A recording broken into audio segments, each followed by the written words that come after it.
तो नाज़रीन, GNN की खुसूसी अमरीकी इंतखाबी सदारती इंतखाब की ट्रांसमिशन है, उसमें आपको खुशामदीद कहते हैं।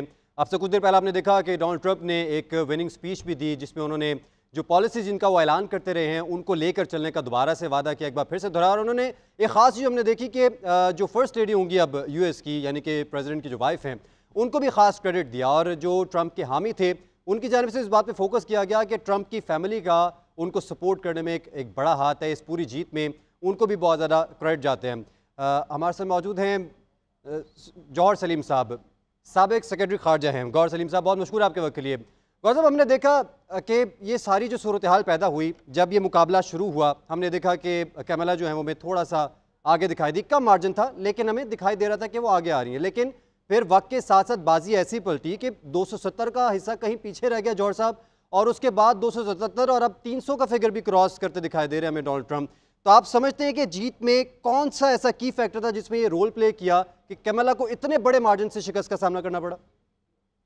देखिए, मैं तो अपने इंटरव्यूज में कई हफ्ते से, बल्कि ऑलमोस्ट एक माह से ही कह रहा हूँ कि ट्रंप जीत रहे हैं ये इलेक्शन, और मुझे इसमें कोई इतना खास शक नहीं था। मैंने तो ये कहा था कि अगर कमला जीतती है तो ये बहुत बड़ा अपसेट होगा, और उसमें ये भी था कि अगर खसूसन क्योंकि पहले ये होता रहा कि पॉपुलर वोट जो है वो डेमोक्रेट ज्यादा जीतते रहे हैं। जिस तरह हिलरी क्लिंटन ने 3 मिलियन का वोट लिए थे, हार गई, लेकिन इस बार तो पॉपुलर वोट भी ट्रंप को लग रहा है।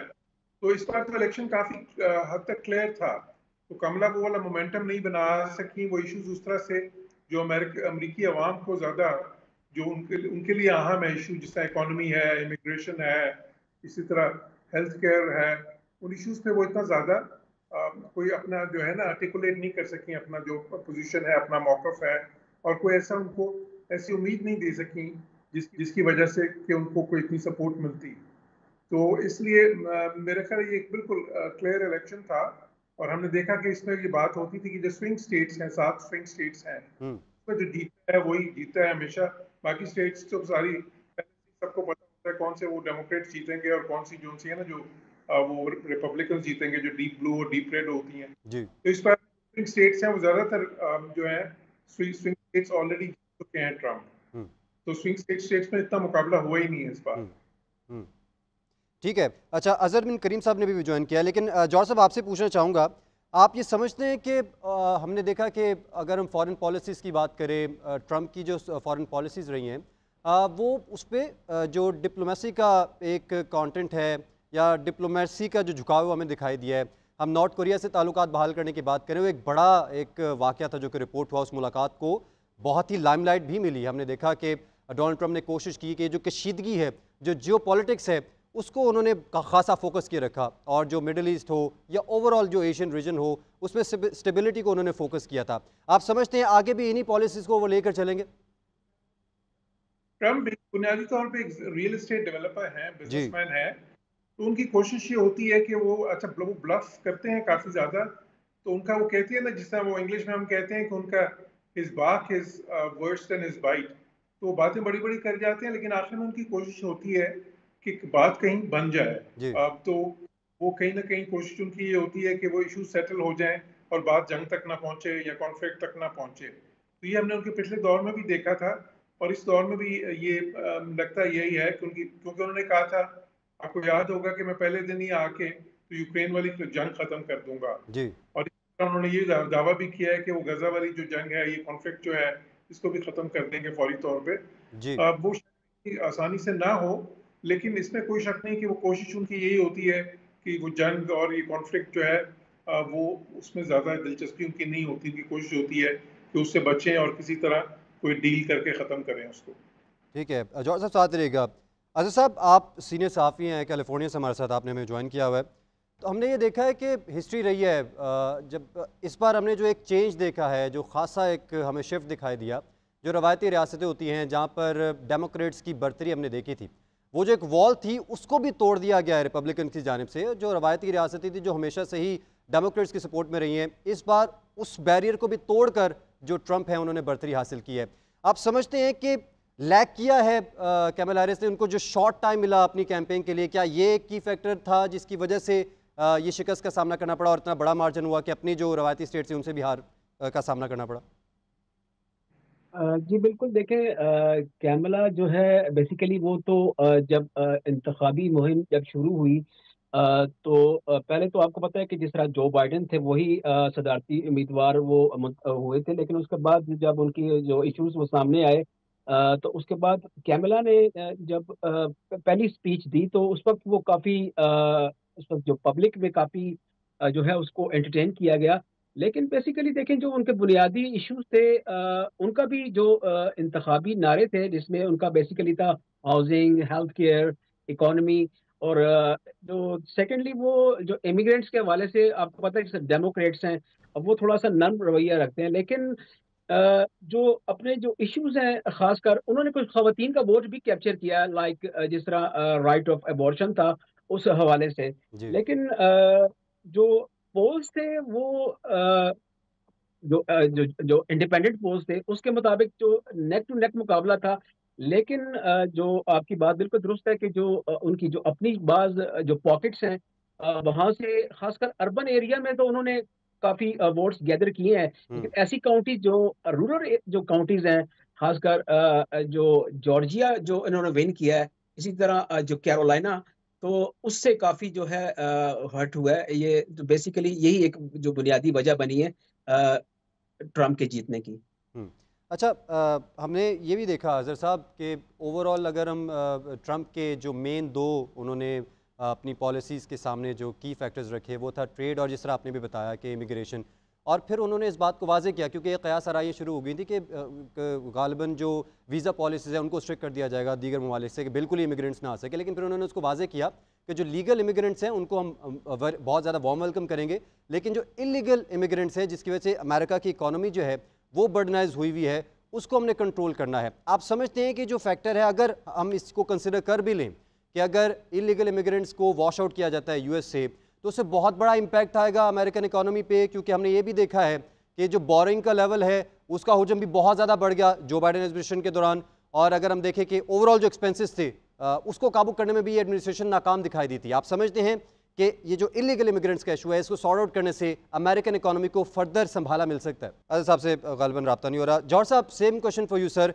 आप क्योंकि सेक्रेटरी खारजा भी रह चुके हुए हैं, आप क्या समझते हैं कि इस तरह की अगर हम खारजा पॉलिसी के एतबार से देखें तो इलीगल इमिग्रेंट्स का इस तरह से सफाया कर देना, क्योंकि ये एक बहुत बड़ा काम है, जाहिर है अमेरिका के ओवरऑल पॉपुलेशन को भी देखें, और उसमें चाहे ये इलीगल इमिग्रेंट्स हैं लेकिन जो अमेरिका की अनऑफिशियल इकॉनमी कह लें जो पेपर पे मौजूद नहीं है उसमें फिर भी एक रोल प्ले करें इलीगल इमिग्रेंट, जब इनको वॉश आउट किया जाएगा, आप समझते हैं कि अगर हम फॉरेन पॉलिसी की सतह पर देखें तो इसका क्या इम्पैक्ट आएगा?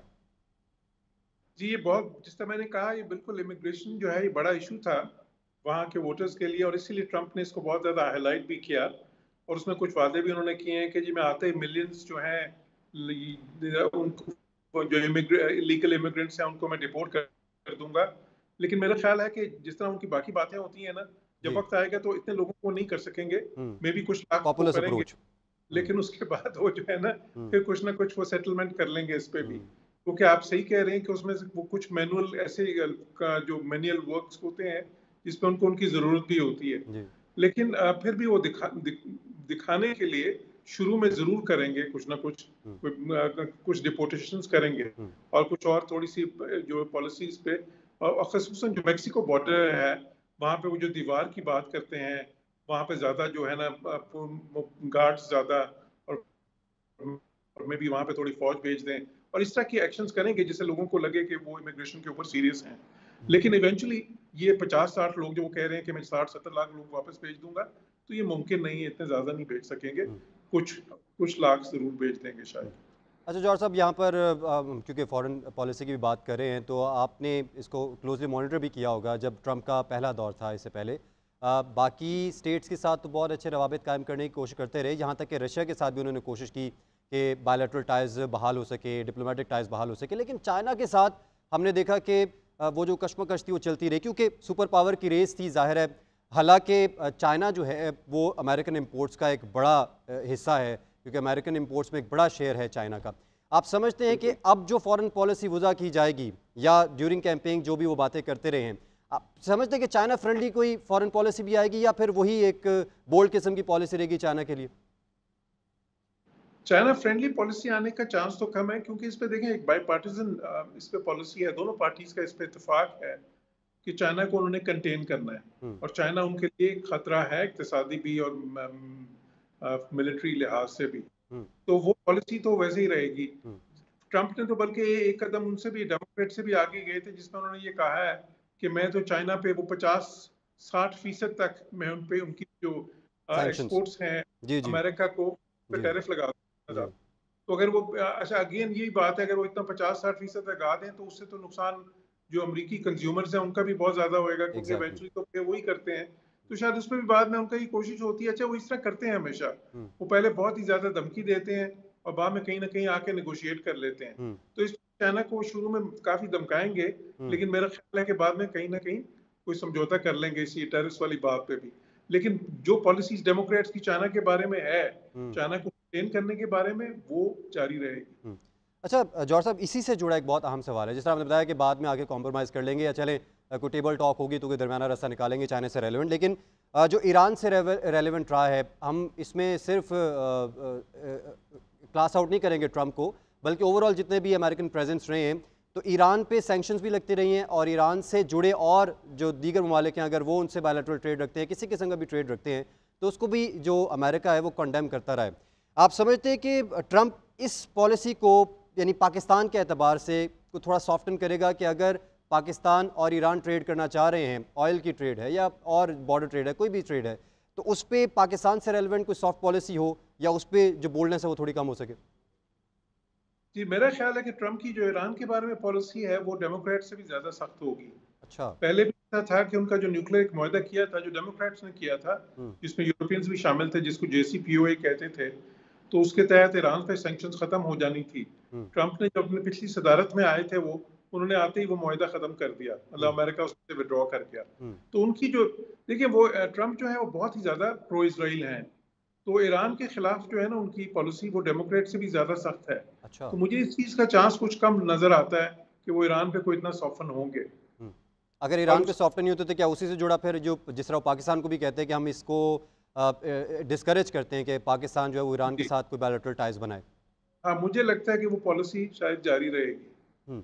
अच्छा जौहर साहब, ये भी कहिएगा, अभी हमने देखा कि जिस तरह मैंने आपसे पहले भी जिक्र किया कि ट्रंप जो हैं वो डिप्लोमेसी पे ज़्यादा बिलीव रखते हैं और कोशिश यही करते हैं कि वॉर से ज़्यादा कोशिश ये की जाए कि डिप्लोमेटिक टाइज जो हैं वो बहाल करके तो किसी तरह सूरत हाल को काबू किया जा सके। एक वाक़या कोट किया जाता है जब अफ़गानिस्तान से तालिबान ये अमेरिकन फोर्सेस का पुल आउट किया जा रहा था, तो कुछ लोगों ने कहा कि वॉलंटियर पुल आउट था, लेकिन ये भी बात रिपोर्ट होती रही कि एक कंडीशनड पुल आउट था और इसके साथ कुछ कंडीशंस जोड़ी गई थी जिससे अमेरिकन फोर्सेस और ट्रूप्स को वहाँ से निकाला गया था। इस पर आप रोशनी डाल सकते हैं?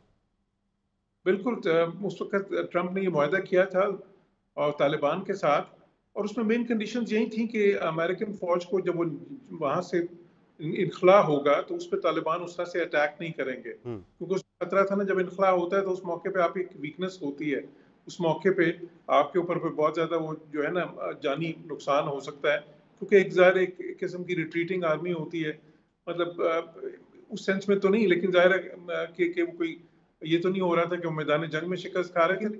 जब एक फैसला कर लिया कि अब आपने यहाँ से इनखला करना है, तो उसमें बहुत ज्यादा चांस था कि तालिबान उन पर हमले काफी करके नुकसान पहुंचा सकते थे।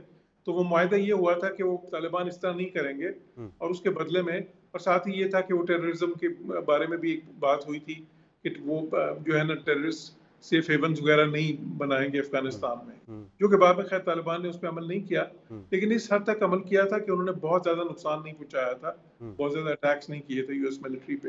तो बिल्कुल वो मुआहदा किया था, लेकिन वो इनखला जो है वो बाद में हुआ बाइडेन के टाइम पे था, तक बाइडेन थे प्रेसिडेंट। जी जौहर साहब साथ ही रहेगा, मैं ज्वाइन किया है major general retired Tariq Rashid साहब ने, दिफाई तजियाकार हैं। तारिक साहब बहुत मशकूर है आपके वक्त के लिए। तारिक साहब, हमने ये देखा है कि अब जिस तरह ट्रंप जो है वो एक बड़े मार्जिन के साथ जीत गए हैं, 277 का हिस्सा जो है वो कहीं पीछे रह गया, वो अब 300 भी क्रॉस कर चुके हैं। अब अगर हम थोड़ी सी मुस्तकबिल की बात कर लें, मुस्तकबिल करीब और मुस्तकबिल बईद दोनों की बात कर लें, तो थोड़ा सा माजी करीब को भी शामिल कर लेंगे इसमें। तो अगर हम अस्करी जो हमारे ताल्लुकात रहे हैं अमेरिका के साथ और अस्करी सतह पर जो मशक़ें हम करते रहे एक साथ, और ओवरऑल नेटो की जो सारी सूरत हाल हो, आप क्या समझते हैं अस्करी सतह पर डोनाल्ड ट्रंप जब आ जाएंगे तो पाकिस्तान से रेलेवेंट कौन कौन से इश्यूज़ है जिसके बारे में पाकिस्तान को कंसर्न होना चाहिए, कौन कौन से इशूज़ हैं जिन पर बात की जाएगी मुस्तकबिल करीब में? जब आप स्टेट टू स्टेट रिलेशंस की बात करते हैं तो तमाम जो स्टेट की इकाइयाँ होती हैं वो तमाम दूसरे मुल्क के साथ बायलैटरल एंगेजमेंट्स में एंगेज हो जाती हैं। तो ये नहीं हो सकता कि एक इंस्टीट्यूशन के तल्लुकात ज्यादा है दूसरे के कम है। ओवरऑल स्टेट जो है अपने जो उसकी इंटरेस्ट होती है उसके मुताबिक दूसरे से तल्लुकात रखते हैं। हिस्टोरिकली जब भी रिपब्लिकन अमेरिका में आए हैं उनके साथ हमारी अच्छी अंडरस्टैंडिंग रही है। मैं मिसाल देता हूँ कि 1970 की दिहाई में जब निक्सन साहब थे, रिपब्लिकन के वो लीडर थे, उन्होंने ही वियतनाम की जंग का जो पीस अकॉर्ड था पेरिस में 1973 में साइन किया था। निक्सन साहब के ही वक्त में किसिंजर साहब को हमने डिप्लोमेटिकली चाइना से तल्लुकात उनके बेहतर बनाए थे। और अफगानिस्तान की भी जो वॉर खत्म हुई उसमें भी रिपब्लिकन डोनाल्ड ट्रंप साहब ने फाइनल जो था वो एग्जिट प्लान वहां से 2020 में साइन किया था। तो मेरा अपना ये ख्याल है कि दोबारा रिपब्लिकन ये आए हैं और एक बड़े मार्जिन से आए हैं। और पिछले 8 साल से बाइडेन की डेमोक्रेट्स की पॉलिसी थी वो दुनिया ने देख ली थी। उसमें वो यूक्रेन की वॉर में मेरे अपने ख्याल में बगैर किसी साउंड लॉजिक के वो उसमें इन्वॉल्व हो गए थे। और ट्रम्प ने बड़ा क्लियरली कहा था कि मैं जब बनूंगा तो सबसे पहला काम जो है वो मैं वॉर को खत्म कर दूंगा ये यूक्रेन की। तो आई थिंक ये इस किस्म की जो इवेंट्स थे उन्होंने वोटर्स पे काफी असर डाला है और ये बड़े मार्जिन से जीते हैं। और मेरा अपना ये ख्याल है कि पाकिस्तान के तल्लुकात जो हैं इंशाल्लाह ट्रम्प के वक्त उनके साथ काफी क्लोज होंगे और बेहतर होंगे। लेकिन एक बात समझने की ये है कि ये जो नेशनल इंटरेस्ट होती है पाकिस्तान की और यूएस की उसके मुताबिक रिलेशंस को देखा जाता है। जी अच्छा तारिक साहब ये कहिएगा, हमने ये भी देखा है कि अगर हम डिप्लोमेटिक टाइज की बात करें, आप दिफाई तजज़ियाकार भी रहे हैं, जियो पॉलिटिक्स की बात करें तो जो यूनाइटेड स्टेट्स की अप्रोच है वो खासी एक कह लें कि यूनिक किस्म की भी सवाल है। हम कह सकते हैं कि उसका एक इम्पैक्ट ज़रूर है। मैथ्यू मिलर अक्सर पाकिस्तान के न्यूक्लियर वेपन्स को लेकर और रिस्पॉन्सिबल स्टेट होने के हवाले से बयान देते भी रहे हैं। फिर अगर पाकिस्तान ईरान के साथ ट्रेड करना चाह रहा है तो उस हवाले से भी डिस्करेजमेंट की वहाँ से स्टेटमेंट्स आती रही हैं। लेकिन अगर हम इंडिया के साथ बात करें तो जो स्पोक्स पर्सन होते हैं वो आकर थोड़ा सा उसमें हमें लिवरेज नज़र आता है कि वो इंडिया की जानिब थोड़ा टिल्ट हमें दिखाई देता है, जबकि पाकिस्तान के ऊपर बात करते हैं तो वो थोड़ा बहुत हमें कंजर्वेटिव थोड़ा सा दिखाई देते हैं। आप क्या समझते हैं कि ट्रंप एडमिनिस्ट्रेशन पहले क्या बयानिया रखती है और अब इसमें क्या बेहतरी आ सकती है? देखिए इसमें जो जैसे है ना जो भी एनवायरनमेंट होती है एनवायरनमेंट को स्टडी करना होता है और हर चीज एनवायरनमेंट पे डिपेंड करती है कि क्या हालात हैं रीजन के, क्या हालात हैं इंटरनेशनली, उससे जो है कंक्लूजन ड्रॉ किए जाते हैं, उसके मुताबिक पॉलिसीज बनाई जाती हैं। अमेरिका इस वक्त देखें दुनिया का सिंगल सुपर पावर है, यूनिपोलर वर्ल्ड है, दो ये मल्टीपोलैरिटी की तरफ जा रहा है। और उसमें देखें इनके जो कॉम्पिटिटर्स हैं वो मेन चाइना है और चाइना के बाद रशिया आ जाता है। तो अगर ये जंग को खत्म करते हैं यूक्रेन में और रशिया और देखें ये डोनाल्ड ट्रंप अपने पहले जब इनको 2016 में इक़्तिदार मिला तो ये चाइना विजिट करने भी चले गए थे और चाइना के साथ एक कन्फ्रंटेशन को हटा के और अगर फॉर एग्जाम्पल उनके साथ मिलकर अगर ये चलते हैं तो दुनिया बहुत बेहतर हो सकती है। अब यहाँ पाकिस्तान में भी आप ये देखें कि इंडिया के साथ उनके तल्लुकात तो हैं बट वो इंडिया को कभी इतना स्ट्रांग नहीं करेंगे कि वो एक स्टेज ऐसी आए कि जहां वो उनको भी अहमियत देना छोड़ दें। एक हद तक वो जरूर करते हैं इनको। और चाइना के साथ उनकी देखिए राइवलरी जरूर है लेकिन सबसे बड़ा दुनिया में इन्वेस्टर भी यूएस ही है चाइना में। अब देखिए सिंपल एप्पल फोन है, एप्पल फोन दुनिया में मशहूर है और उसकी $1 ट्रिलियन की उसकी ओवरऑल उसकी जो है मार्केट है लेकिन वो बंद चाइना में रह जा रही है। तो ये चीजें आपने देखनी होती हैं कि ओवरऑल एनवायरनमेंट क्या है और एनवायरनमेंट के मुताबिक ही आगे चलते हैं। मेरा ख्याल कंपैरेटिवली डोनाल्ड ट्रंप की जो जीत है या रिपब्लिकन की जीत है दुनिया के लिए एक बेहतर पैगाम है। ये बात की स्विंग स्टेट्स की, उसमें भी हैरानकुन तौर पर जो स्टेट्स ऐसी थी जहां पर रवायती तौर पर कमला हैरिस का गलबा होता था या हम यूँ कह लें कि डेमोक्रेट्स का गलबा होता था, वहाँ पर भी रिपब्लिकन्स ने मैदान मारा।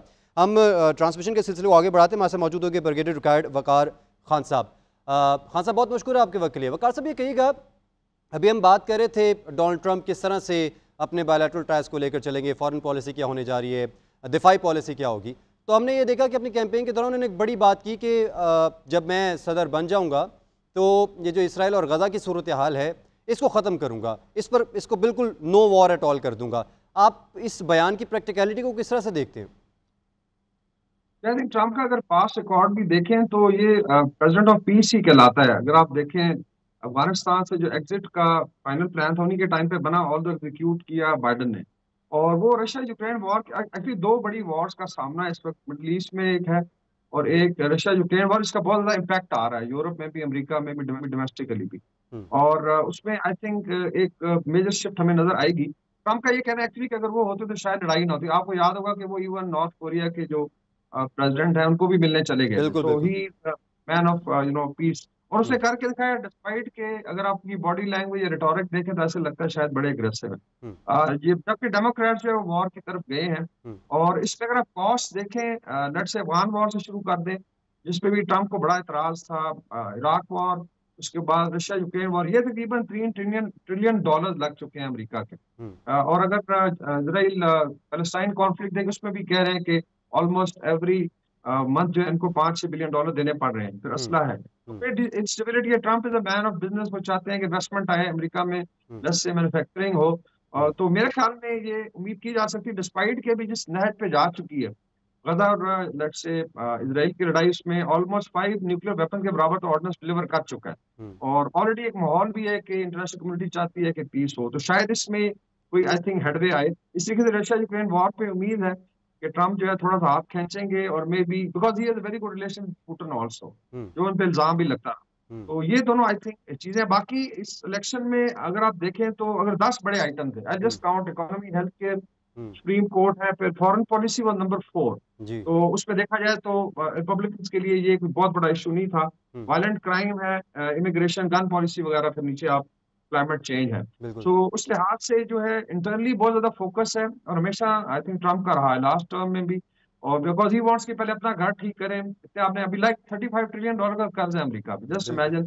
28-29 ट्रिलियन डॉलर की इकोनॉमी है। तो मेरे ख्याल में इंटरनल फोकस होगा और वो कोशिश करेंगे, जो उनकी केमिस्ट्री है विद रशिया और किसी हद तक इजराइल भी शायद उनकी बात सुने, और एक एनवायरनमेंट भी है कि शायद पीस की तरफ चीजें जाए। तो लेट्स होप कि अच्छी चीज है कि अमेरिकन अवाम ने बड़ा खुल के मैंडेट दिया है और उन तबकों ने इमेजिन करके मुस्लिम वोट स्विंग कर गया ट्रम्प की फेवर में, बिकॉज बाइडन ने मिस हैंडल किया था गजा इजराइल कॉन्फ्लिक्ट। तो ये एक मेजर रीजन बनी है। सर लैटिनोज का वोट है, बाकी भी देखेंगे कि वो कैसे आगे चलते हैं।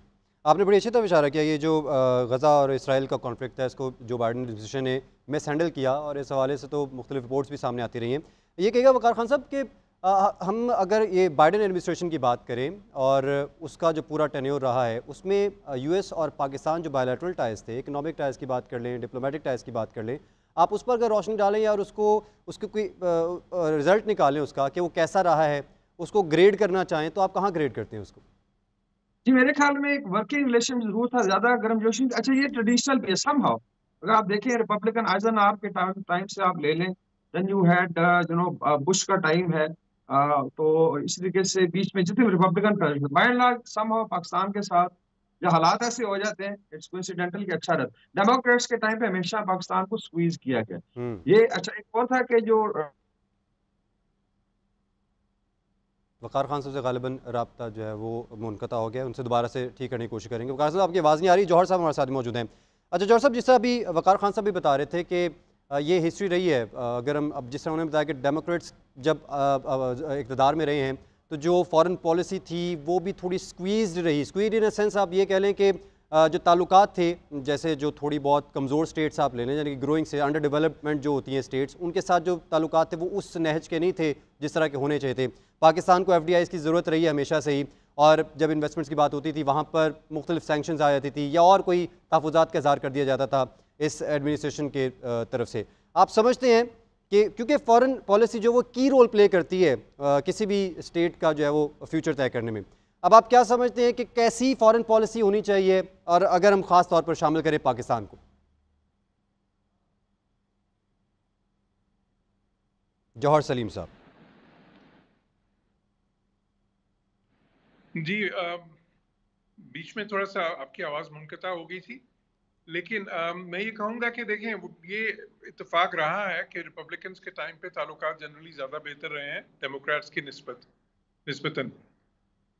ऑल्दो के ऐसी भी एक्सेप्शंस भी थी, इसमें कैनेडी के टाइम पे भी पाकिस्तान के ताल्लुकात अमेरिका से अच्छे थे, हालांकि वो डेमोक्रेट थे। जी। और इत्तेफाक ये भी रहा है कि वो जब ताल्लुकात रिपब्लिकन के अच्छे रहे हैं तो उसमें पाकिस्तान में मिलिट्री डिक्टेटरशिप्स थी ज़्यादातर वक्त में। बिल्कुल। लेकिन वो भी मैं कहूँगा कि एक इत्तेफाक ही था। जो अहम चीज़ है वो ये कि पिछले 10 साल में अमेरिका और पाकिस्तान के जो ताल्लुकात हैं उनकी जो नेचर है वो बदल गई है, मंजरनामा कुछ बदल गया है।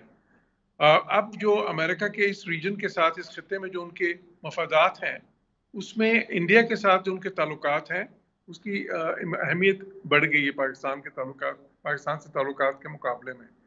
क्योंकि एक तो जो उनकी वो है जो चाइना को वो कंटेन करना चाह रहे हैं, जो कि उनके लिए बहुत ही अहमियत की चीज़ है, उसमें वो समझते हैं कि इंडिया का एक बहुत अहम किरदार है। फिर इंडिया को देखते हैं एक बड़ी मार्केट के तौर पे भी, दुनिया की इस वक्त वो 4-5 बड़ी जो GDP जिनकी है इक़्तिसादी ताकतें हैं उनमें आता है। फिर इंडिया की जो लॉबी है वहाँ पे अब देखें कि कमला हैरिस जो है वो इंडियन ओरिजिन थी। फिर जो वाइस प्रेसिडेंट कैंडिडेट हैं ट्रंप के साथ JD वैंस, उनकी जो अहलिया हैं वो भी इंडियन ओरिजिन है। फिर और भी बहुत रिपब्लिकन पार्टी में निकी हेली जो थी वो इंडियन ओरिजिन की, रामास्वामी इंडियन ओरिजिन के, फिर और भी बहुत से, तुलसी गैबेट हैं एक। तो वो उनकी जो लॉबी है इस वक्त इंडिया की वहाँ पे वो काफ़ी मजबूत है। तो ताल्लुकात की वो जो पुराने, अगर हम समझें कि पुराने वक्तों वाले ताल्लुकात बहाल हो जाएंगे तो दुनिया उस सेंस में तो बदल गई है, अमेरिका के मफादात इस खत्ते में बदल गए हैं। लेकिन उसके साथ साथ पाकिस्तान की एक अहमियत है। पाकिस्तान जाहिर है कि एक न्यूक्लियर पावर है, दुनिया का 5वां बड़ा मुल्क है आबादी के हिसाब से, और हमारी जो एक्सपोर्ट्स हैं उसमें सबसे ज़्यादा एक्सपोर्ट्स जो हैं, जहाँ पे हमें सबसे सरप्लस मिलता है वो अमेरिका है। फिर वहाँ पे 1 मिलियन पाकिस्तानी आबाद हैं, वो सारा कुछ है। लेकिन जो हमारे चीन के साथ ताल्लुकात हैं वो अमेरिका को ज़रा कोई बहुत ज़्यादा, जाहिर है उनको थोड़े से खटकते हैं हम कह सकते हैं, क्योंकि उनकी स्ट्रेटजी में वो इतने ज़्यादा फिट नहीं होते। तो वो एक हमारे लिए मुश्किल मरहला होगा कि अमेरिका जब चाइना को कंटेनमेंट की तरफ और भी ज़्यादा जाएगा तो उसमें पाकिस्तान किस तरह से ये एक बैलेंस करेगा अपने ताल्लुकात जो हैं, क्योंकि चीन के साथ हमारे ताल्लुकात तो बहुत ही अहम है। तो इसलिए मैं समझता हूँ कि ये इतना आसान नहीं है मंजरनामा जितना कि हम हमारे कुछ मुबस्सिरीन समझ रहे हैं, क्योंकि अब वो जो है ताल्लुकात की जो जिस तरह मैंने कहा उनका एक कैरेक्टर और उनकी जो नौयत है वो पहले के मुकाबले में बदल गई है। और ट्रंप के आने से अगर हम बाकी जगह की बात करें, जैसे यूक्रेन है, तो यूक्रेन में ट्रंप बिल्कुल वो डील करके उसको ख़त्म करने की कोशिश करेंगे, लेकिन वो फिर उनको रूस की टर्म्स पे करना पड़ेगा, क्योंकि वो रशिया जो है वो तो इस वक्त जंग वहाँ पे उनका पल्ला भारी है। तो उसमें और ट्रंप जनरली थोड़ा सा सॉफ्ट भी रहे हैं रशिया की तरफ। अगर हम गजा की तरफ बात करें तो ट्रंप जो है वो बहुत प्रो इजराइल है, वो डेमोक्रेट से भी ज़्यादा प्रो इजराइल हैं। तो अगर वहाँ पे भी किसी तरह को डील मेकिंग करने की कोशिश करेंगे, और हमें ये याद रखना चाहिए कि जब वो पिछली बार आए थे तो उन्होंने वो अब्राहम अकॉर्ड्स वहाँ पे साइन करवाए थे। वहाँ पे 4 अरब के साथ उनके ताल्लुकात बहाल किए थे, इसराइल के ताल्लुकात नॉर्मलाइज किए थे, डिप्लोमेटिक रिलेशंस कायम कराए थे, लेकिन उसमें फ़लस्तीन के मसले की तरफ बिल्कुल नहीं गए थे, उससे अलग रख के सब कुछ किया था। बल्कि शायद उसी की वजह से फ़लस्तीनी ज़्यादा मायूस हो गए थे और उन्होंने कुछ डेस्परेट एक्ट्स भी किए। तो इसी तरह उन्होंने बैतुल मक़दिस को जब उन्होंने कहा कि हम दारुल खिलाफा बनाएंगे, इजराइलीज़ ने कहा, जो कि UNSC रेजोल्यूशंस की और वो सारे जो से ना एक इंटरनेशनल लॉ की खिलाफवर्जी थी, तो ट्रंप ने उनको पूरी तरह से सपोर्ट किया था। और नेतन्याहू के साथ उनके बड़े एक पर्सनल बहुत अच्छी रेपो भी है। तो इसलिए वहाँ पे भी अगर वो उसको कोई डील मेकिंग करते हैं तो वो कोई इतनी ज़्यादा पैलेस्टीनियंस के हक में नहीं होगी। तो उसमें जो है, लेकिन जनरली स्पीकिंग ये बात ठीक है कि ट्रंप की कोशिश ये होती है कि वो कॉन्फ्लिक्ट से और जंग से और इस तरह की चीज़ों से दूर रहना चाहते हैं। उनकी कोशिश होती है बिकॉज बेसिकली वो, जैसे मैंने कहा, वो एक रियल एस्टेट डेवलपर बिजनेसमैन है। उनकी अप्रोच होती है डील मेकिंग करें और मसलों को किसी तरह कुछ ले दे के हल करें। तो उसमें थोड़ा सा फायदा भी है दुनिया को कि कॉन्फ्लिक्ट्स अगर कम होते हैं, लेकिन किसके लिए वो किन शराइत पे कम होते हैं और वो किसके हक में जाती है, वो एक अलग चीज़ है। वो आने वाला वक्त बताएगा। जौहर सलीम साहब और हमारे साथ ब्रिगेडियर रिटायर्ड वक़ार खान साहब मौजूद हैं। ट्रांसमिशन का सिलसिला नाज़रीन जारी है, वापस आएंगे एक छोटे से ब्रेक के बाद।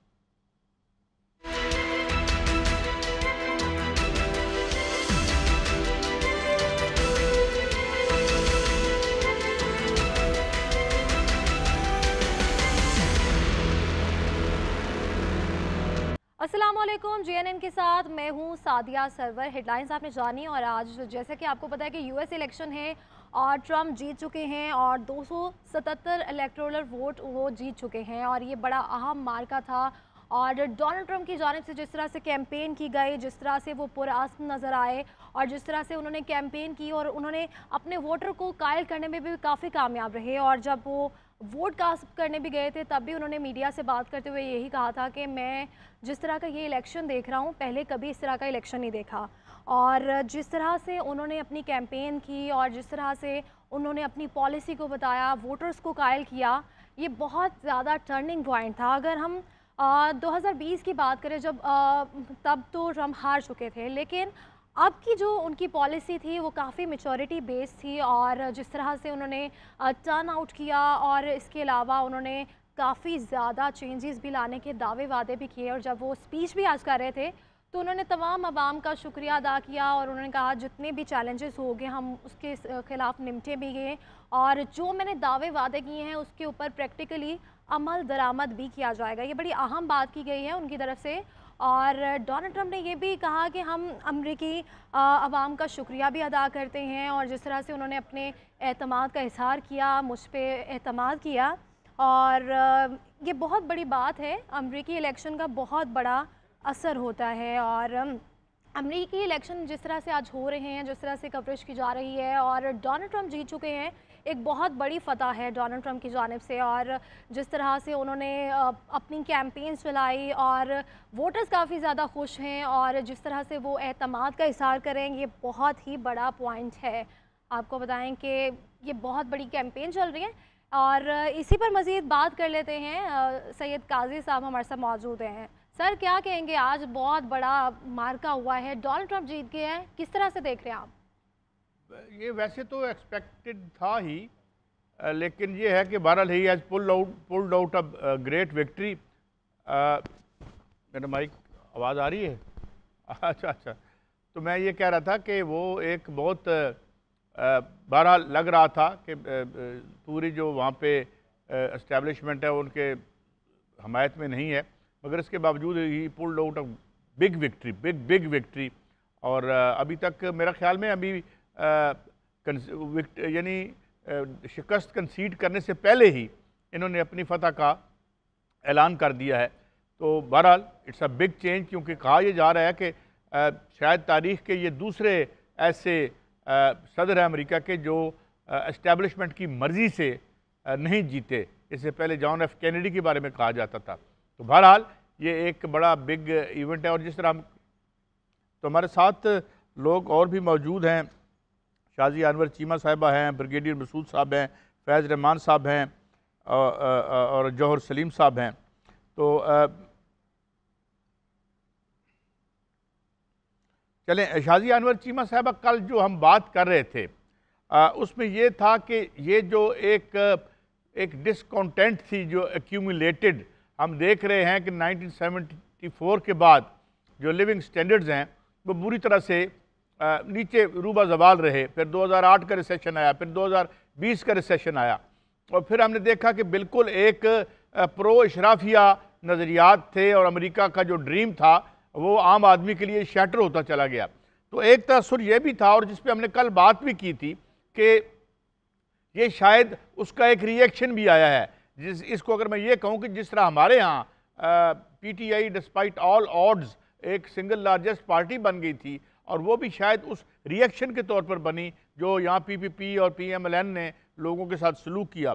तो क्या किस हद तक ये करीने क्यास लगता है आपको कि this is kind of a reaction जो हो रहा था लोगों से इन्फ्लेशन की सूरत में या न्यू लिबरल इकोनॉमिक प्रोजेक्ट की सूरत में? क्या कहेंगी आप शाजी अनवर साहिबा? आप बिल्कुल ठीक कह रहे हैं, जो आपने पॉइंट आउट किया है ये काइंड ऑफ रिएक्शन नहीं है काजी साहब, ये डायरेक्ट रिएक्शन है ग्लोबलिस्ट के अगेंस्ट, रिएक्शन है न्यूकॉन्स और न्यू लिबरल्स के अगेंस्ट, और एक नई वेव है पेट्रियाटिक होने की कि आपका अपना मुल्क जो है वो पहले आएगा, बाकी हर चीज़ बाद में आएगी। ये तो उनका सबसे पहला सफ़े अव्वल का एजेंडा था। लेकिन उसके बाद जो कल हम और बात कर रहे थे कि अमेरिकन इलेक्शन इस दफ़ा कर्स्ड हो गए ज़ेलेंस्की की वजह से, एक ज़ेलेंस्की कर्स जो है और एक गज़ा के बच्चों की चीखों की नज़र हो गए, जिसकी वजह से ग्लोबलिस्ट जो हैं या एस्टेब्लिशमेंट जो है अपनी तमाम तर हथकंडों के बावजूद जो है वो स्विंग स्टेट्स में कभी भी उनको कन्विंस नहीं कर पाई मुस्लिम और अरब वोटर्स को, और वैसे भी जो ह्यूमेन एक नॉर्मल इंसान है उसको वो कन्विंस नहीं कर पाई।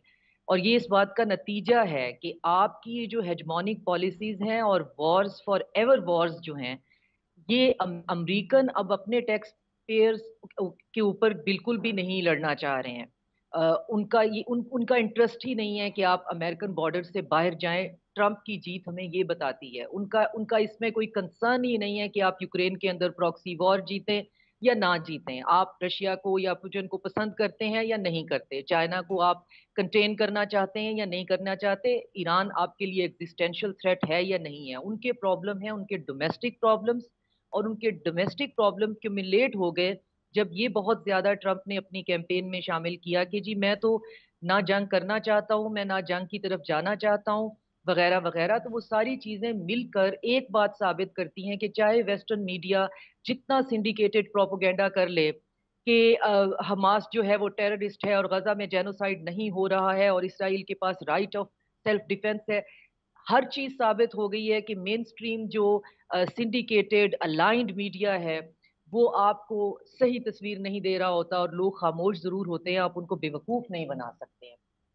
तो उनको बेवकूफ ना बनने का आपने आज मंजरनामा देख लिया है कि लेकिन इसमें तशवीश की बात यह है कि हमारे लिए काजी साहब ये रोड टू हेल जो है वो 1 है और रोड टू हेल 2 है। अब एक्सटर्नल पॉलिसीज के हिसाब से देखा जाए डोमेस्टिकली अमेरिका ग्रेट हो जाएगा, हमें नहीं पता होगा या नहीं होगा, लेकिन एक्सटर्नल पॉलिसीज में वही हालात रहेंगे। एस्टेब्लिशमेंट आपने बहुत अच्छा याद कराया कि जॉन एफ कैनेडी थे, और फिर हम ये भी नाजरीन को बता दें कि उनके साथ फिर हुआ क्या, जो एंटी एस्टेब्लिशमेंट थे। और ये भी है कि ट्रंप ने वादा भी किया था पिछली दफा कि मैं पिछले टर्म में कि मैं जॉन एफ कैनेडी का जो है वो केस जो है वो ओपन करूंगा, लेकिन उसके बाद एक उनके एनालिस्ट फ्रेंड हैं वो अपनी पर्सनल वाकया बताते हैं कि मैंने उन्हें फोन पे कहा कि जी आपने तो वादा किया था जॉन एफ कैनेडी को का जो केस है आप उसे रीओपन करेंगे, तो उन्होंने कहा कि 6-7 बंदे इस वक्त भी मेरी कॉल सुन रहे हैं, लेकिन मैं तुम्हें ये बता रहा हूँ कि अगर वो केस ओपन हो गया तो अमेरिका के अंदर जल्जला आ जाएगा। तो हम दुआ कर सकते हैं कि सेहत और सलामती की और इनके लिए तमाम पॉजिटिव एनर्जीज की, लेकिन जो ब्रॉडर एक्सटेंडेड वर्ल्ड है उसके लिए एस्टेब्लिशमेंट इतनी डीप रूटेड है कि फ्रंट फेस चेंज होने से फर्क नहीं पड़ेगा। अगर ट्रंप ने दूसरा जॉन एफ कैनेडी बनने की कोशिश भी की तो हमें पता है कि फिर उनके साथ क्या हुआ।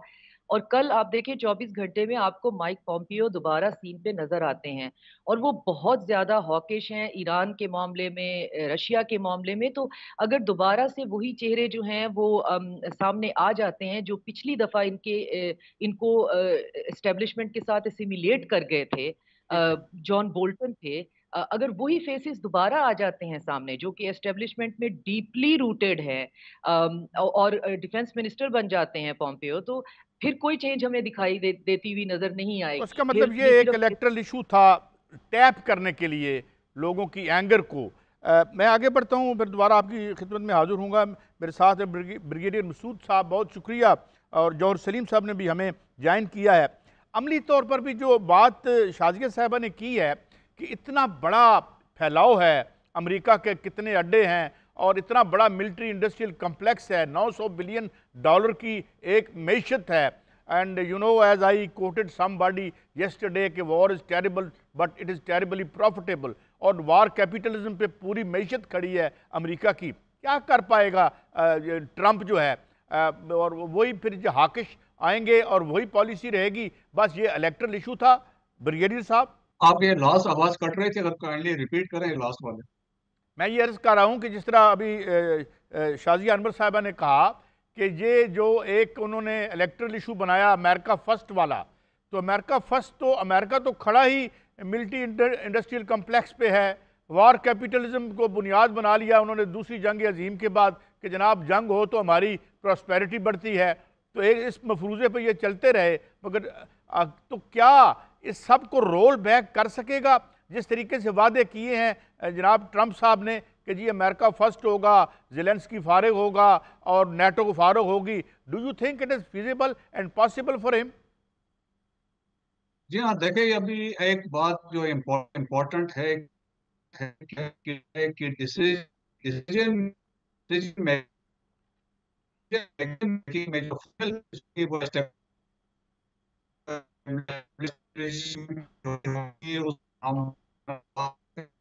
ब्रिगेड साहब, मैं दोबारा आपकी तरफ आता हूँ, मुझे आवाज़ का कोई आपका इशू आ रहा है। जौहर सलीम साहब, होती है एक डिसीजन लेने के लिए, आपकी आवाज़ मुझे आ नहीं रही ब्रिगेडियर साहब। जौहर सलीम साहब, मैं यही बात रिपीट करूँगा। बुनियादी तौर पर तो देखें, जो आम अमरीकी है वो कहते हैं इन्फ्लेशन ना हो। अब इन्फ्लेशन कैसे ना हो अगर यही सिस्टम रहता है? और जो आपने चाइना में इंडस्ट्री भेजी है, क्या उसे वापस ले लेंगे आप? आपने चीप लेबर और प्रॉफिट्स के लिए तो चलता है सारा ये सिलसिला। तो will he be able to deliver for the common people, जिसकी वजह से उसे वोट मिले हैं, या he will be another disillusionment for the peoples of America? Jauhar Salim साहब, आपने बड़ी दिलचस्प बात की है। सबसे पहले बात तो ये है कि ट्रम्प जो है खुद एक बिलियनर है, तो और ये बड़ा इंटरेस्टिंग है कि अमूमन इस तरह होता है, और ये बहुत से मुल्कों में हमने देखा है कि बिलियनर जो है और डॉलर्स में बिलियनर है, जाहिर है, और उसको वोट उन्होंने दिया है अमेरिका की जो नॉन कॉलेज ग्रेजुएट्स भी हैं और जो उनके लोअर मिडिल क्लास हैं और इस तरह के सारे लोग हैं, उन्होंने वोट किया है। तो वो अब जाहिर है वो जो चाहते हैं वो चाहते हैं कि इन्फ्लेशन कम करें। इन्फ्लेशन तो खैर वैसे वहाँ पे खुद ही कम हो रही थी इस वक्त, वो सिर्फ उनकी बदकिस्मती थी डेमोक्रेट्स की कि वो कोविड के बाद थोड़ी सी इन्फ्लेशन आई, एक बबल आया, उसका बम्प आया, लेकिन वो खत्म हो रहा है। बाकी जो इनके इश्यूज हैं वो जो ट्रम्प ने सही एक्सप्लॉइट किए हैं वो है एक इमिग्रेशन का, बिकॉज वो वहाँ पे वो ये हुआ कि डेमोक्रेट्स के टाइम पे मिलियंस की तादाद में वो जो बॉर्डर क्रॉस करके मैक्सिको से जो वैसे भी आते हैं, लेकिन इनके टाइम पे जरा ज्यादा है, तो उससे वो उनके शहरों में काफी ज्यादा होमलेस लोग हो गए, क्राइम भी थोड़ा ज्यादा हुआ, लोगों की नजरों में भी वो लोग बहुत ज्यादा है, तो वो एक मसला था। फिर दूसरा जो है इकोनॉमी पे उन्होंने इन्फ्लेशन को काफी ज्यादा उन्होंने कहा कि ये लोग तंग भी थे उससे, इन्होंने इसको काफी उछाला। तीसरी जो ये बात करते हैं फॉरेन पॉलिसी के हवाले से, फॉरेन पॉलिसी जो है वो अमेरिकन का, आपने सही कहा, उनका मसला नहीं है। वो कभी भी फॉरेन पॉलिसी जो अभी भी उस पर जो आए सर्वे तो उन्होंने कहा सिर्फ 3% जो अमेरिकन है फॉरेन पॉलिसी में इंटरेस्टेड हैं। फिर जो आपने मिलिट्री इंडस्ट्रियल कॉम्प्लेक्स की बात की है, तो ये जरूर है, देखिए अमेरिका एक सुपर पावर है, उसको दुनिया में अपना वो रखने के लिए जो एक निज़ाम उन्होंने बनाया है जिसको ब्रेटन वुड्स का सिस्टम कहते हैं, उसके लिए उनको मिलिट्री माइट चाहिए। उनके दुनिया में कोई 800 से ज्यादा अड्डे हैं, तो वो निज़ाम तो वैसे ही चलता रहेगा, प्रेसिडेंट कोई भी हो, नेटो भी वैसे ही चलेगा।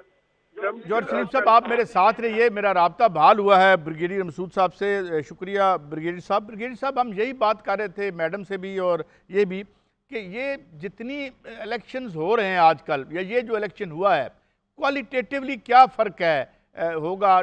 हाँ, ये कि जी वो आपकी जॉब्स वो ले उड़े, जब जब जब अप स्विंग में इकॉनमी होती है तो इमिग्रेशन खोल देते हैं, जब इकॉनमी जो है नोज डाइव ले रही होती है तो टाइट कर देते हैं। वो हमारी मोहब्बत में तो खोलते नहीं है इमिग्रेशन, उन्हें छोटी मोटी ये जो नीचे ब्लू कॉलर जॉब्स के लिए हमें बुलाते हैं। तो डू यू थिंक कि जिन बड़े दावों पे आया है ट्रंप, ये उनको फुलफिल कर सकेगा, या बहरहाल जो एक इनविजिबल हैंड होता है एस्टेब्लिशमेंट का, वो जगह जगह पे इनका रास्ता रोकेगा, if at all he attempts to do all that he has promised? Brigadier साहब। जी हाँ कादिर साहब, मैं यही कहना चाह रहा था कि डिसीजन मेकिंग जब भी होगी तो ये पेंटागन होगा, CIA वाले होंगे, नेशनल सिक्योरिटी एडवाइजर की टीम बैठी होगी, FBI वाले होंगे, और देखिए इनको बेस करके फिर डिसीजन से आगे बनते हैं। अगर आप ओबामास वार की किताब पढ़ लें तो उसमें पूरी किताब में एक डिसीजन लेने के लिए देयर टुक मंथ्स, तो वो एक फैक्टर है। यकीनन पीछे से डिसीजन के लिए ये इन्फ्लुएंस जरूर होगा। और जहां तक आपने बात की है कि जिस तरह इन्होंने अभी स्लोगन्स रेज किए हैं, दो हैं, एक तो अमेरिका फर्स्ट की बात की है, फिर एक और स्लोगन रेज हुआ है कि to make America great again, जो हिटलर ने किसी जमाने में जर्मनी की बात की थी, वो भी है। फिर इनका ये भी बताया जाता है कि वाइट सुपरमेसिस्ट हैं और वो चाहते हैं जिस तरह इमिग्रेशन के, इलीगल इमिग्रेंट्स के बड़े अगेंस्ट है। जहां बड़े इंपॉर्टेंट चीजें हैं, जब वो बात करते हैं यूक्रेन के, तो उन्होंने बड़े वाज़ेह तौर पर कई दफा कहा है कि मैं तो रशिया से बात करूंगा, we got to get this, और एक वो चीज है दैट इज वेरी इंपॉर्टेंट। और सेकेंडली, जिस तरह आपने जिक्र किया नेटो का, वो तो यही कह रहा है कि भाई 31 कंट्रीज से 60% बजट तो हमारा जाता है, वहां पे कहते हैं इससे हमें फायदे क्या है इसमें हो रहा है, तो वो भी एक फैक्टर है। और फिर इवन यूरोपियन यूनियन के साथ इनके ताल्लुकात भी एक बड़ा फैक्टर होगा, तो वो फ्यूचर में किस तरह जाता है। मिडिल ईस्ट में देखें, मिडिल ईस्ट में there will be no change as far as Democrats की जो पॉलिसी थी या इनकी पॉलिसी थी, उसमें कोई चेंज नहीं आएगा। बल्कि मुझे लगता है उसमें तेजी आएगी। और आपने देखे फ्यूरी कॉल बैतुल मुकद्दस पे उन्होंने ऑलरेडी अपना कैपिटल बनाया था, तो इनकी कोशिश होगी इब्राहिम अकॉर्ड की एक्सपेंशन हो और अरब ममालिक इसके दरमियान में आ जाएं, एक वो चीज होगी। और इसके अलावा देखें कि इनकी कोशिश होगी हर मुमकिन तौर पे इसराइल की प्रोटेक्शन की जाए। और एक इम्पॉर्टेंट चीज है, देखें जब ये रिसेंट स्ट्राइक्स होने वाले थे इसराइल, जब इसराइल ने करने थे, तो इन्होंने खुल के कहा था कि ईरान की न्यूक्लियर इंस्टॉलेशन पे स्ट्राइक्स होनी चाहिए। तो मेरा ख्याल में एक वो स्ट्रांग किस्म का वो अभी वो आप समझ लें एक स्टैंड आ गया है। सेकंड ये है कि जो न्यूक्लियर बातचीत चल रही थी वो भी ऑलमोस्ट अभी नहीं होगी, क्योंकि ये तो उन्होंने आके उसको खत्म कर दिया था, तो वो भी वहां पे मसाइल है। लेकिन जहां हम बात करेंगे साउथ एशिया में, जहां पाकिस्तान की बात होती है, तो अगर आप देखें कि 2017 में जब इन्होंने अपनी नेशनल सिक्योरिटी स्ट्रेटेजी इश्यू की थी, उसमें पाकिस्तान का मेंशन टेररिज्म के हवाले से किया था। और जबकि उन्होंने कहा था कि Pakistan needs to do more. और जब अभी 2022 में जो नेशनल सिक्योरिटी स्ट्रेटेजी आई, तो उसमें पाकिस्तान का जिक्र ही नहीं है। और जबकि अभी आप देखें कि किस तरह नेशनल इंटरेस्ट इन ममालिक का मैटर करता है। जब कम्युनिज्म की बात हो रही थी, जब रशियन इन्वेजन हुआ था, तो उस वक्त पाकिस्तान नंबर 1 कंट्री था। 9/11 के बाद पाकिस्तान की बड़ी इंपॉर्टेंस थी। अभी जब ये विड्रॉ कर रहे थे, पाकिस्तान की बड़ी इंपॉर्टेंस थी। जब बातचीत हम करवा रहे थे, हमारी बड़ी इंपॉर्टेंस थी। तो लेकिन अभी अच्छा इनका वकील साहब, मैं एक ब्रेक की तरफ जा रहा हूँ, आपने बड़ी अहम बात की है, मगर ब्रेक पे जाने से पहले एक बात और भी हम डिस्कस करेंगे। जब आप फर्स्ट अमेरिका कहते हैं, तो अगर आप ग्लोबल फाइनेंशियल इंटेग्रिटी के साइट देखें तो ट्रिलियंस ऑफ डॉलर ट्रैवल करते हैं हम गरीब मुल्कों से, चाहे वो लीगल हो, चाहे वो मुनाफे हों मल्टीनेशनल्स के, चाहे वो 2 नंबर माल हो। माल तो इधर से उधर जाता है, उधर से तो पीनट भी नहीं आता। Will talk about those figures. तो ये जो फर्स्ट अमेरिका फर्स्ट है, ये कोई एक शैलो किस्म का नारा ही बनेगा, क्योंकि उधर अगर आपकी हालत ख़राब है तो आपके अपने सरमाएदारों की वजह से है। बहरहाल एक ब्रेक के बाद इस पे बात करेंगे।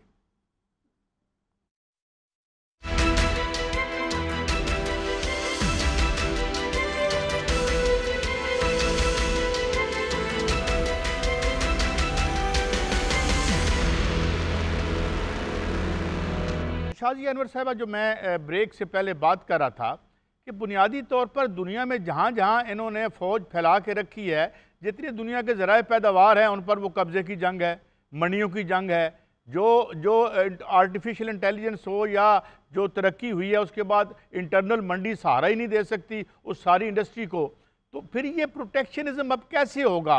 How can you roll it back?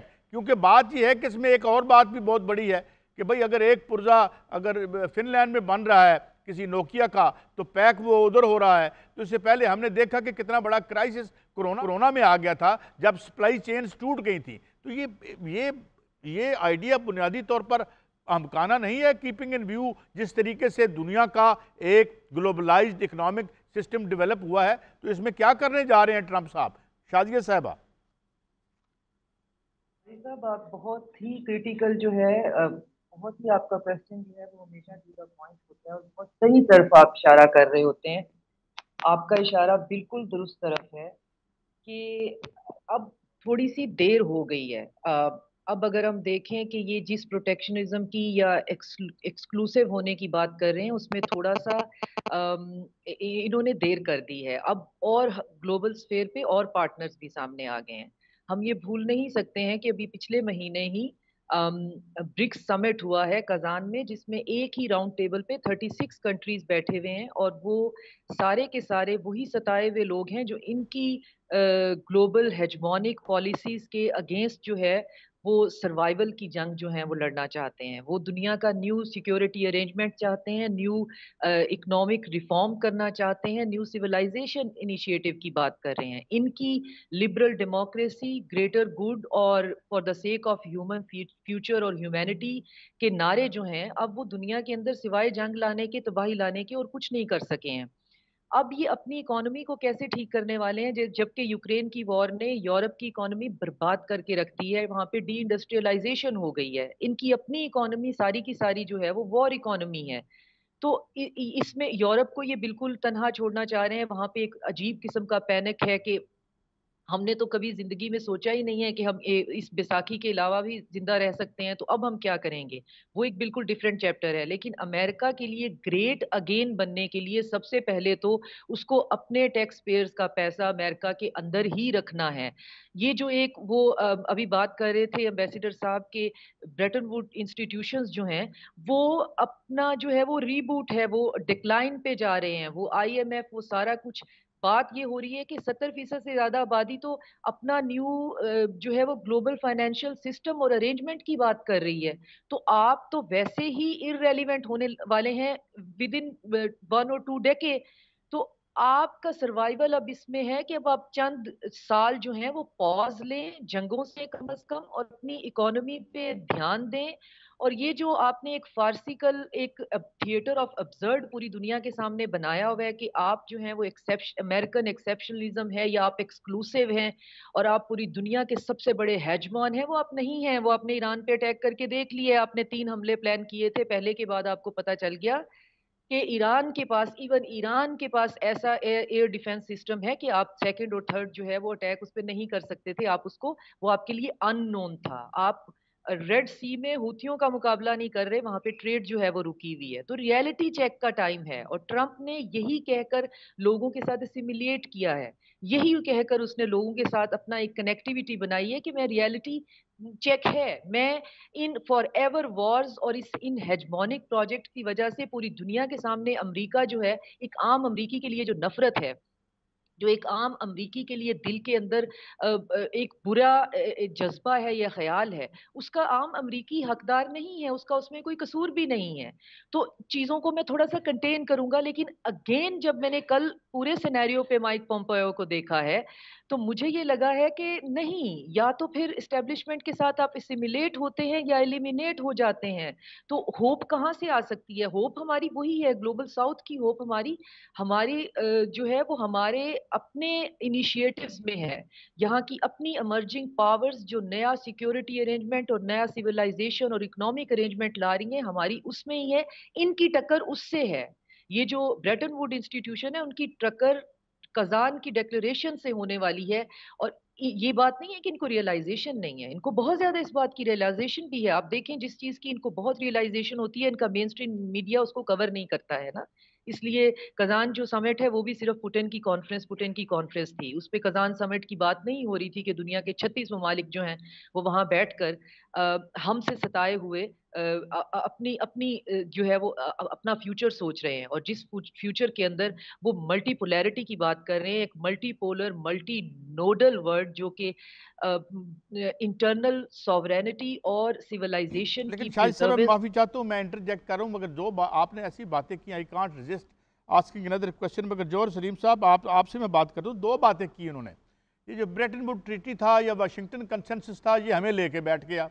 जो हमारे साथ इसने किया, जितना कर्जा हमने लिया, मैं अर्जेंटीना के फिगर और ब्राज़ील के देख रहा था, अगर उन्होंने 5 रुपये लिए तो जो साढ़े 10 रुपये दे चुके हैं, इससे ज़्यादा वापस करने हैं, ये है। और रही बात अंदर की उनकी, तो भाई अंदर की बात तो ये है कि आप टैक्स छूट दे रहे हैं अपने लोगों को, ट्रिकल डाउन थियरी आपकी बैठ गई, वर्किंग क्लास का भुरकस निकल गया। और रोज़ जो है फोर्ब्स में एक लिस्ट छपती है कि आज इतने अरबपति पैदा हो गए। तो this is the real problem, and I don't think any of the parties even seem willing to address those issue. तो वहाँ पे हैं, क्या समझते हैं आप जोर सलीम साहब? जी बिल्कुल काजी साहब, एक तो खैर मैं शाजी साहबा के जज्बात की कदर करता हूँ, लेकिन देखें अभी भी जो दुनिया में है ना, ग्लोबलाइजेशन एक हुई है, लेकिन वो जो ग्लोबलाइजेशन है उसमें भी बहुत बड़ा रोल जो है अमेरिका का और जो वेस्टर्न कंट्रीज है उनका है। जो इमर्जिंग इकोनॉमीज हैं, जिस तरह चाइना है जो कि बहुत बड़ी इकोनॉमी है, दुनिया की 2nd लार्जेस्ट बन गया है, फिर इंडिया भी है, और ये ब्रिक्स के ममालिक हैं जिस तरह ब्राजील है, साउथ अफ्रीका भी है। लेकिन अभी भी जो दुनिया है उसमें ये जो सिस्टम है इसको चेंज करना कोई इतना आसान नहीं है। जो फाइनेंशियल आर्किटेक्चर है दुनिया का वो भी बहुत साल, बहुत दहाइयों तक ऐसे ही रहेगा, आहिस्ता आहिस्ता ही बदलेगा। और उसमें ये बात ठीक है आपकी बिल्कुल कि अमेरिका के अंदर जो मसला है, देखिए ट्रंप क्या कहता है, ट्रंप इज एंटी ग्लोबलाइजेशन, ठीक है। वो कहते हैं कि जी अमेरिका फर्स्ट, जब वो कहता है तो वो बेसिकली प्रोटेक्शनिज्म की बात करते हैं ना। अभी वो कह रहे हैं मैं चाइना पे 50% या 60% टैरिफ्स लगा दूंगा, ये धमकियां दे रहे हैं ना। और इस तरह कहता है मैं यूरोप पे 10% लगा दूंगा। अच्छा, वैसे ट्रम्प का ये स्टाइल है कि वो जो है ना वो बातें बड़ी बड़ी करता है, लेकिन उसके बाद वो उतने एक्शन उस तरह के नहीं होते, क्योंकि बीच वो बातें होती हैं कई बार आवाम को खुश करने के लिए। अगर वो वाकई इस तरह के टैरिफ्स लगा दिए तो वो प्रॉब्लम अमेरिका को खुद भी हो जाएगा, लेकिन वो टैरिफ्स जो है आखिर में तो कंज्यूमर्स पे करते हैं ना जी, वो कोई चाइना तो नहीं पे करेगा। तो अमेरिका को अगर वो प्रोटेक्शनिज्म की तरफ चले गए तो अभी बहुत से जो इकोनॉमिस्ट हैं दुनिया में उन्होंने कहा है कि ट्रम्प जो पॉलिसीज कह रहा है अगर उसने वाकई वो कर गुजरी तो ये दुनिया को रिसेशन की तरफ ले जाएगा। तो वो कोई इतनी अच्छी पॉलिसीज नहीं। फिर ये जो मेक अमेरिका ग्रेट की बात हो रही है ना, अमेरिका तो ग्रेट तो जितना पहले था उतना अभी भी है। इनफैक्ट वहां पे जो एनालिस्ट हैं अमेरिका में वो पता है क्या कह रहे हैं, वो कह रहे हैं ये मेक अमेरिका ग्रेट अगेन जो कहते हैं ना, उसका मतलब है make America white again, you know. लेकिन वो दौर तो वापस नहीं आ सकता। अमेरिका में वाइट 57% है, किसी वक्त 80-90% होते थे। अब वो वापस तो नहीं वक्त का पहिया चल सकता। तो होगा ये कि इस तरह के जो वादे ट्रम्प कर रहा है ना, ये पूरे होने वाले नहीं है। अलबत्ता ये चीज है कि ट्रम्प एक डील मेकर है, तो उसकी ये कोशिश होती है कि कॉन्फ्लिक्ट से वो दूर रहे जरा। तो ये रशिया वाला जो ये यूक्रेन वाला जो कॉन्फ्लिक्ट है, इसमें वो कोशिश करेगा उसको खत्म करने की। उसने ये ऐलान भी किया था कि जो पहले एक ही दिन में खत्म कर देगा, वो तो शायद नहीं होगा, लेकिन वो कोशिश करेगा कि ये जो पैचअप हो जाए, और वो पैचअप होगा रशिया की टर्म्स के ऊपर, क्योंकि वरना वो पैचअप नहीं होगा। जॉर्ज सलीम साहब, एक बात तो ये है ना कि अगर वो स्लैब करता है, हाई टैरिफ स्लैब करता है और ये हो जाता है, तो अब इस ग्लोबलाइजेशन को तो रोल बैक करना मुमकिन नहीं है, वो खुद भी उसमें नुकसान में आएगा। मगर मैं थोड़ा पाकिस्तान की तरफ आता हूँ। ब्रिगेडियर साहब, बड़ी उम्मीदें लगा कर लोगों ने रख छोड़ी थी हमारी अपोजिशन ने कि वो आएंगे तो ये हो जाएगा, वो आएंगे तो ये। Do you seriously buy this कि वो कोई हमारी इंटरनल पॉलिटिक्स में कोई मुदाखलत करेंगे इस तरह से? वो तो खुद ही अमेरिका फर्स्ट का नारा लगा रहे हैं। ब्रिगेडियर साहब। जी हाँ काजी साहब, मुझे नहीं लगता है कि ऐसा होगा। उनके इतने अपने लिए मसाइल होंगे कि इंटरनल फ्रंट पे, डोमेस्टिक लेवल पे बहुत सारे मसले हैं, और इंटरनेशनली आपको पता है चाहे थिएटर है, यूक्रेन का है, मिडिल ईस्ट में है, चाइना के साथ राइवलरी है, इंडिया है, नॉर्थ कोरिया है, ईरान है, तो बहुत सारे इश्यूज है। देखिए उससे कोई फर्क भी नहीं पड़ेगा, इवन कोई वो ट्वीट कर भी देते हैं तो, लेकिन उसका कोई इम्पैक्ट ऐसा होने नहीं जा रहा है, क्योंकि अपनी प्रायोरिटीज होंगी। तो मेरा ख्याल में कोई खास इम्पैक्ट नहीं होगा, लोग इससे मायूस ही होंगे। लेकिन हमें उनकी मदद की ज़रूरत तो ब्रिगेडियर साहब रहेगी ना। हमने $7 बिलियन लिया है, हत्ता के 5% पे लिया है, और रोल बैक भी उन्हीं की नोट से मिलता है, भले वो हमें दुबई से मिले या सऊदी अरब से मिले। चाइना का अलबत्ता मामला मुख्तलिफ है, तो हम दस्ते नगर तो रहेंगे उनके। जी हाँ, जो बिल्कुल देखें कि हमारी तवक्कुआत तो बड़ी है। देखिए हम तो ये चाहेंगे कि हमारी जो ट्रेड रिलेशन है विद अमेरिका, देखिए हमारी बिगेस्ट मार्केट तो हमारे लिए तो अमेरिका है, जहां हमारे सारे सामान जाते हैं। अब इन्होंने एक ये भी अनाउंस किया है कि 10% टैरिफ वो लगाएंगे बाकी कंट्रीज के लिए। चाइना के लिए इट विल बी 60%, जो उन्होंने पहले इलेक्शन में ये अनाउंस किया है। तो वो एक फैक्टर हमारे लिए होगा। सेकंड देखिए, जम्मू एंड कश्मीर का जो मसला है, साउथ एशिया के स्टेबिलिटी के लिए सबसे इम्पोर्टेंट इश्यू है, और उन्होंने पास में कहा भी था कि जी मैं इस मसले को हल कराने में अपना किरदार अदा कर सकता हूं, और ही अंडरस्टैंड्स की न्यूक्लियर फ्लैश पॉइंट है, this is the core issue in the south Asia. तीसरी बात इंपॉर्टेंट हम भी चाहेंगे, वो भी चाहेंगे, अफगानिस्तान जो अभी टेररिज्म का एक हब बनते जा रहा है। अभी आप देखें कि लिविंग असाइड जो स्पेसिफिक रीजनल टेररिस्ट ऑर्गेनाइजेशन है, अल कायदा और इस्लामिक स्टेट स्ट्रेंथन हो चुके हैं। अब ओक्लाहोमा में जो रिशन अफगान पकड़ा गया है और जो वहां पे प्लान कर रहा था, द अटेम्प्ट वाज फाइल्ड, वो इस्लामिक स्टेट ऑफ खुरासान का है। तो देखिए पाकिस्तान की मदद के बगैर रीजन में ये चीजें मुश्किल होंगी कंट्रोल करना, तो वो भी एक बड़ा इंपॉर्टेंट फैक्टर है। और पाकिस्तान यकीनन चाहेगा, जो हमारे ताल्लुकात है चाइना के साथ, उसमें हम नहीं चाहेंगे कोई इसमें कमी बेशी हो अमेरिकन प्रेशर में आके, क्योंकि हमारा इंटरेस्ट सीपेक के साथ है, और वी वुड लाइक कि हमारी उसमें कंटिन्यूटी हो। जहां आपने इस बात का इशारा किया है कि IMF यकीनन उस पर प्रेशर वो यकीनन होगा, उनको ये शक है, और शक क्या है कि वो समझते हैं कि हम वो पैसे लेके चाइना को डेट में दे रहे हैं। तो बहुत सारे ऐसे चीजें हैं, तो मेरा ख्याल में वो यकीनन असर अंदाज होंगे हमारे रिलेशंस पे।